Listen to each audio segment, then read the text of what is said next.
My name's Sarah, and if you're expecting a fairy tale, you might want to look elsewhere. My life's been anything but. By now, I'm a microsurgeon, got a decent house, and you could say I've done alright for myself. But let me take you back to where it all started, back when life was anything but easy. I was just 8 when my dad passed away. He was the one person who made me feel like I was worth something. After he was gone, my mom, Ellen, didn't waste any time finding a new man. Mark, my stepdad, looked at me like I was a piece of gum stuck to his shoe from day one. Mark never laid a hand on me, but man, did he have a way with words. It was like he had a talent for making me feel like I was just taking up space. My mom? She might as well have been a ghost for all the defending she did. Can't you do anything right? Mark would bark at me for just about anything, laughing too loud, forgetting the dishes, you name it. It was like I was living with a ticking time bomb, never knowing what would. And then, when Mom got pregnant again and had my little sister, Emily, things went from bad to worse.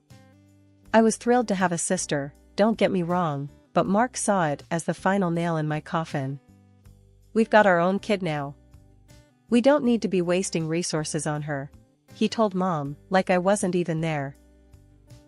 You're just too much, Sarah. Always making a mess, always in the way, he'd complain. My own mother just nodded along, as if agreeing that I was nothing but a problem. One time, I tore my pants playing outside, a normal kid thing, right? But not in Mark's eyes. Look at her, just can't keep herself out of trouble. Tearing clothes now, what's next? Ellen, she's your daughter, but she's a disaster. Mom's response? Mark's right, Sarah. You need to be more careful. We can't afford to keep replacing your clothes. It felt like every little thing I did was under a microscope, every mistake blown up to be some kind of major catastrophe. My laughter, my tears, even just being me, it was all too much for them, or so they made it seem. Even as a kid, I got the message loud and clear. I was the outsider, the one who didn't fit into this picture-perfect family Mark and Mom were trying to paint. And with every passing day, that feeling of being superfluous, of being an unwanted extra, just kept growing. After the whole debacle with Mark and Mom, I found myself landing at Aunt Linda's doorstep. Think of it as going from the frying pan into the fire. Aunt Linda, Dad's sister, had this vibe like she'd chew you up and spit you out for breakfast without a second thought. Great, another mouth to feed, she grumbled the day I showed up with my suitcase, a little lost and a lot scared.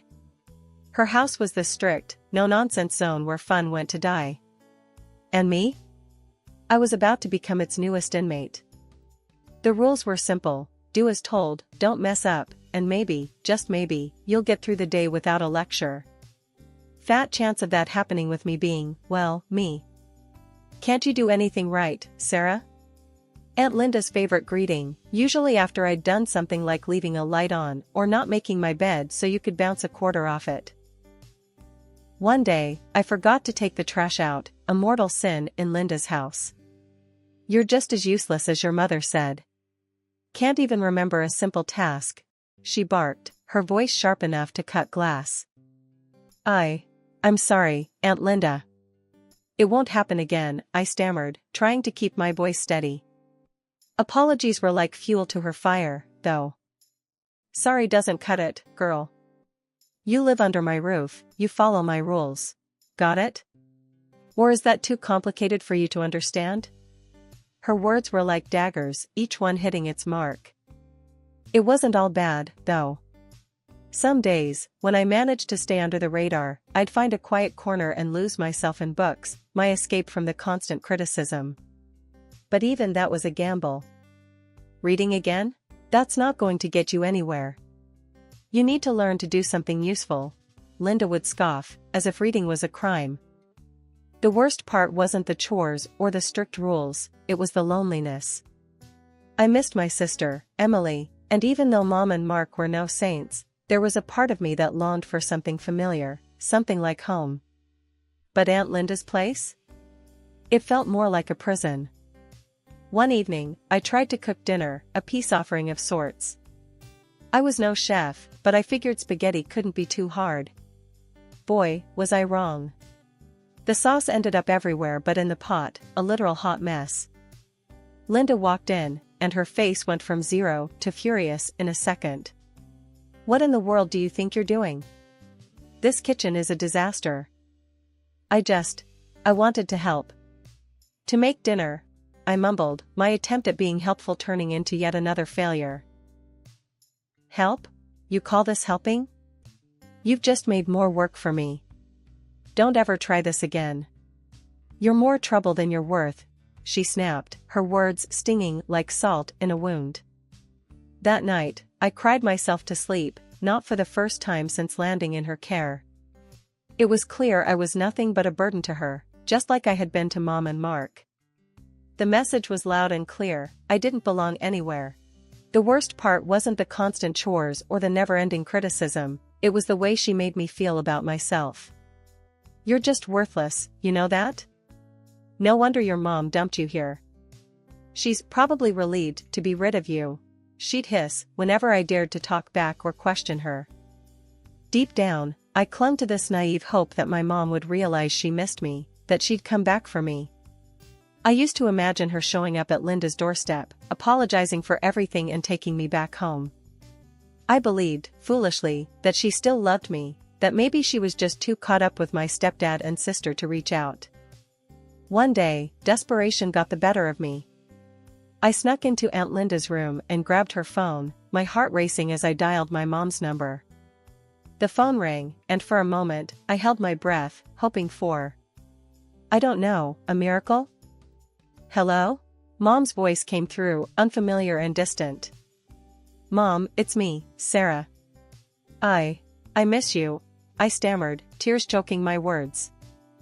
There was a pause, a heartbeat of silence that felt like an eternity. Then, "Sarah, you shouldn't have called. Don't call me again. You don't need me." The line went dead. So did something inside me.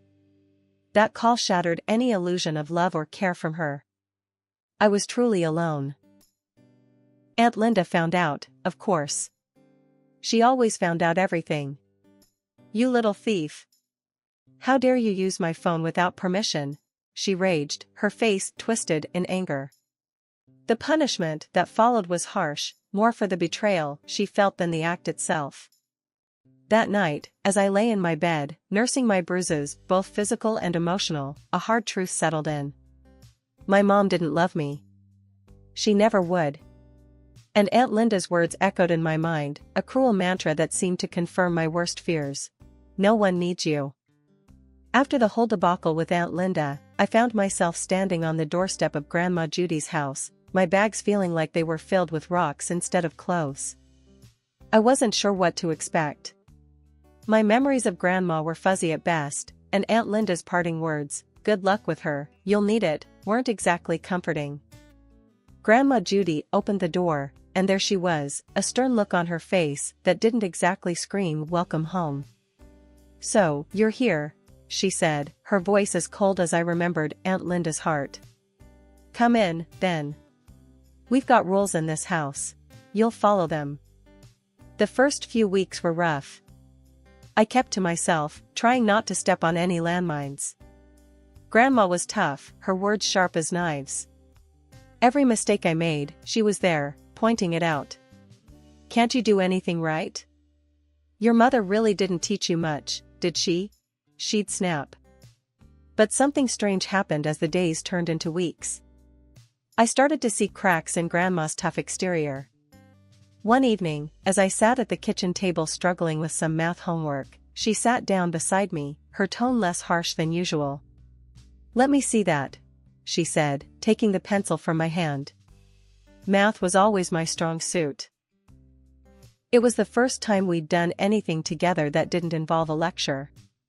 And as we worked through the problems, I caught her smiling at me, a genuine smile that I hadn't seen from any family member in, well, ever. "Thanks, Grandma," I said, surprised at the warmth spreading through my chest. "Don't thank me yet. You've still got to pass that test," she replied, but the edge in her voice was gone. Days turned into months, and those months into a year. Grandma and we found a rhythm. She taught me how to cook, telling me stories about my mom as a child, stories I clung to because they made me feel closer to the woman who'd left me behind. Your mom was a wild one, always getting into trouble.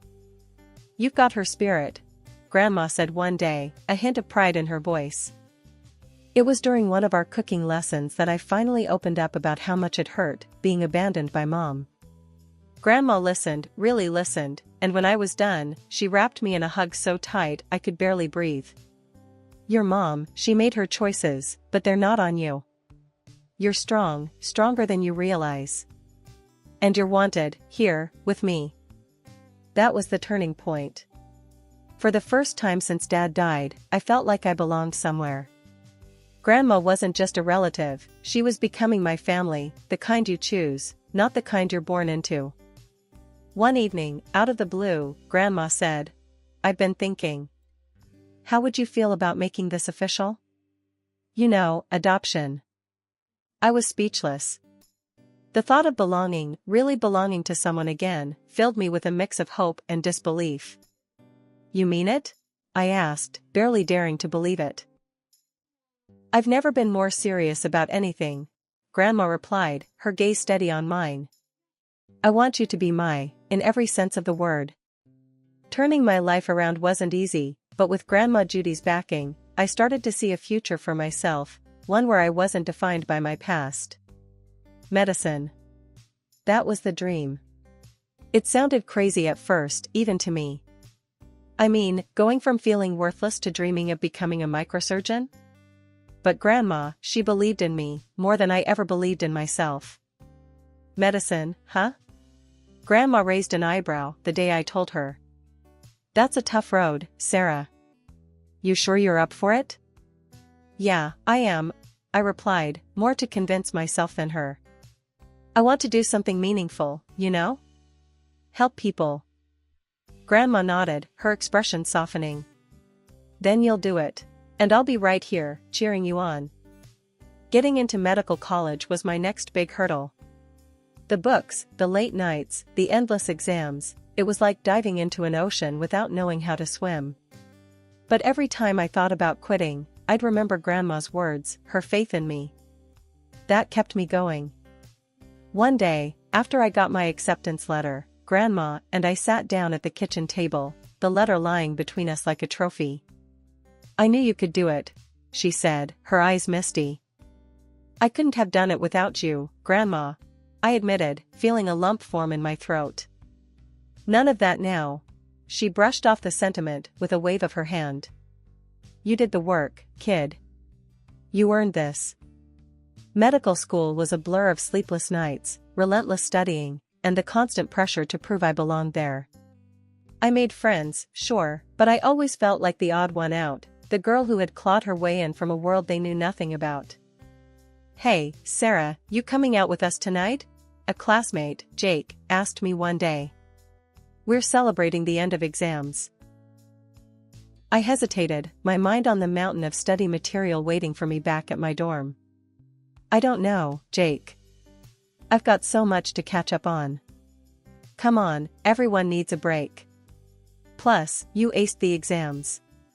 If anyone deserves to celebrate, it's you. Maybe he was right. For once, I decided to let go, to be just another medical student, not the girl with the chip on her shoulder.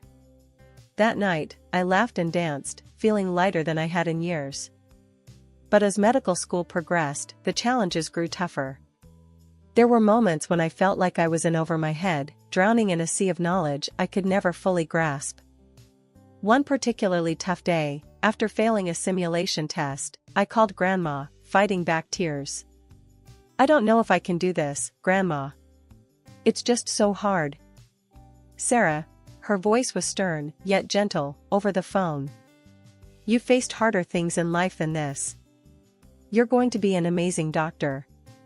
Now, dry those tears and get back to it. You hear me? Her words were like a beacon in the storm. I dug my heels in, refusing to let this dream slip through my fingers. I studied harder, pushed myself further, and slowly, things started to click. The day I graduated, Grandma was there in the front row, her face beaming with pride. "I told you, didn't I? My granddaughter, the doctor," she said, wrapping me in a hug that felt like home. "Thanks, Grandma," I whispered, holding back tears. "For believing in me when no one else did. Always, Sarah. Always." Graduating from medical college was a milestone, sure, but it was the internship that really tested me. Long hours, tough cases, and always that pressure to prove I belonged there. But every time I felt like I was in over my head, I'd think back to what Grandma Judy had taught me about strength and perseverance. "Remember, Sarah, it's not about how hard you hit. It's about how hard you can get hit and keep moving forward," she'd say, her voice a steady presence in my mind during those grueling nights at the hospital. Our conversations, whenever I managed to snatch some time away from the hospital, were my lifeline. We'd sit in her kitchen, sipping tea, and I'd share every detail of my day, every success, and every setback. She'd listen, really listen, and then offer her nuggets of wisdom. "You're doing important work, Sarah. Healing others, that's a noble path," she'd say, her eyes twinkling with pride. And in those moments, I felt like I could do anything. But life has a way of throwing curveballs when you least expect them. Just as I was settling into my role, feeling like I was finally contributing something meaningful, Grandma Judy passed away. It was sudden, a shock to my system that left me reeling. She was my rock, my family, and suddenly, she was gone. Organizing the funeral was one of the hardest things I've ever had to do. I wanted it to be perfect, a fitting tribute to the incredible woman she was. But as I looked around the chapel, I realized something heartbreaking. There were no relatives there, no blood family. Just friends, colleagues, and the many lives Grandma Judy had touched. It was a stark reminder of how alone I truly was in that familial sense. Yet, as I stood there, delivering the eulogy, I felt a strange sense of strength. Grandma Judy had taught me well. She'd prepared me for this moment, not just to face the world without her, but to do so with grace and courage. "After everything, it's just me now," I said, my voice steady, despite the tears threatening to fall. "But I carry a piece of her with me, in every life I touch, in every decision I make. She was my family, my everything. And though she's gone, her legacy lives on through me." The silence of my apartment was a sanctuary, a rare moment of peace in my otherwise hectic life. That was until the knock came, sharp and insistent, echoing through the room like a foreboding omen. I hesitated, knowing instinctively that whatever lay on the other side of that door was not going to be good. My intuition didn't disappoint. Opening the door, I was met with the all-too-familiar faces of my past, Ellen, my mother, with her practiced smile that never quite reached her eyes, Mark, my stepfather, whose disdain for me was barely concealed beneath his surface-level politeness, and Emily, my half-sister, looking uncomfortable and out of place. Mom wasted no time. "Sarah, darling, we've missed you. It's been too long." Her voice was sugary, the falseness of her affection grating against my nerves. I chuckled. "Really? Because it feels just right to me." "What brings you here after all these years?" Mark intervened in the conversation. "Cut the crap, Ellen. We're not here for a family reunion. We're here about Judy's inheritance." The mention of Grandma Judy's name tightened my chest, a mix of grief and anger swirling within me. Mom couldn't stand it. "Sarah, we're here for our share. You know, of Judy's things. It's only fair," she declared, her voice a mix of entitlement and false sweetness. I couldn't help but scoff at her audacity. "Fair? You're talking to me about fair now? After 19 years of radio silence?" She bristled at that, her eyes narrowing. "Don't be ungrateful, Sarah. You've made a fortune for yourself, and now with Judy's inheritance. Well, it's only right you share." The laughter that burst from me was sharp, almost bitter. "Ungrateful? You've got some nerve. You left me, remember? I owe you nothing." Their audacity was astounding, their presence in my home a stark reminder of the pain they'd caused. Mom's face tightened, a mix of anger and something else, maybe shock. You're rich now, a successful doctor. And Judy's inheritance. You must give us our due, or we'll take this to court. We'll claim alimony. That's when I let the bomb drop. Good luck with that. Judy adopted me. Legally, you're nothing to me now. The color drained from her face, and for a moment, I almost felt sorry for her. Almost. Mark's face darkened, his posture stiffening as he stepped closer, his voice a low growl. You think you've won, huh? You'll regret this, Sarah. You haven't seen the last of us. But they didn't scare me. Not anymore. I've dealt with worse. I'm not afraid of you. Now, please leave my apartment, I said, my voice steady.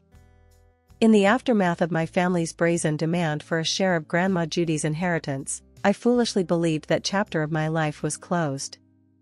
How wrong I was. Their audacity knew no bounds. They had taken up residence in Judy's house as if it were their ancestral right. The news came from Mrs. Henderson, a neighbor with a penchant for keeping an eye out, her voice tinged with worry over the phone. Sarah, dear, I thought you should know, there are people living in your grandma's house. Didn't seem right not to tell you. Fueled by a mix of anger and a sense of duty to Judy's memory, I went to confront them. They were sprawled in the living room, making themselves at home in a place they had no right to be. What the hell do you think you're doing here? I demanded, my voice firm, trying to keep the bubbling anger at bay.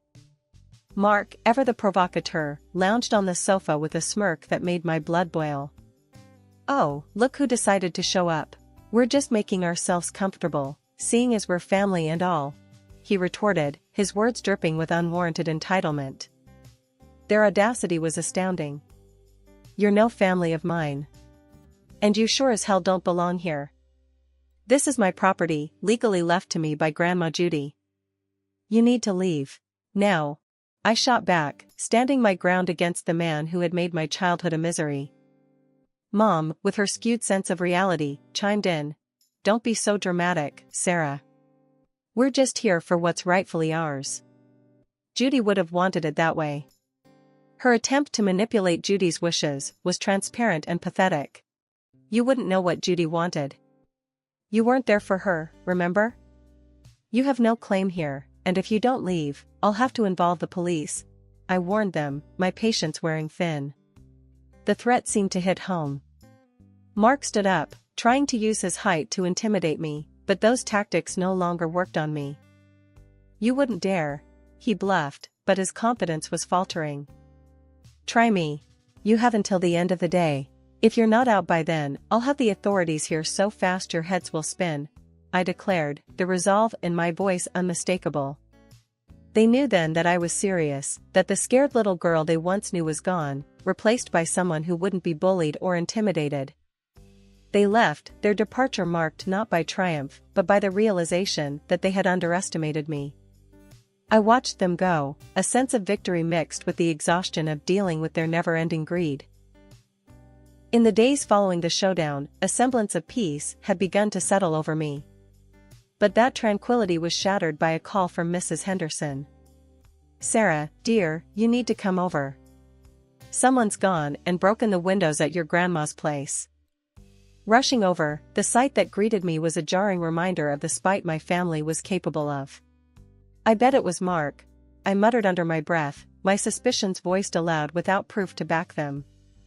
Mrs. Henderson, ever the watchful guardian of our street, chimed in with a revelation that sparked a flicker of hope amidst the anger. You know, I've got those cameras installed. They point right over here. Maybe we caught who did it.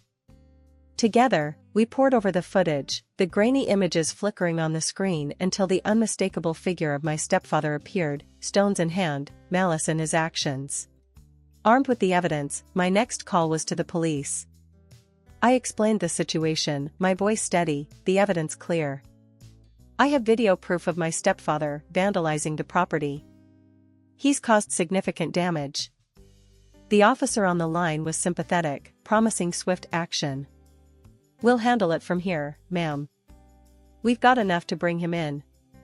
True to their word, the police acted, and Mark was detained, the reality of his actions catching up with him at last. The threat of legal repercussions loomed large, and faced with the prospect of arrest, my mother and stepfather did the only thing they seemed capable of when confronted with the consequences of their actions: they disappeared. In the aftermath, the silence that settled over Grandma Judy's house was different. It was not the oppressive silence of abandonment, but the peaceful quiet of resolution. The broken windows would be repaired, not just as a physical mending, but as a symbol of my own healing from the years of neglect and manipulation.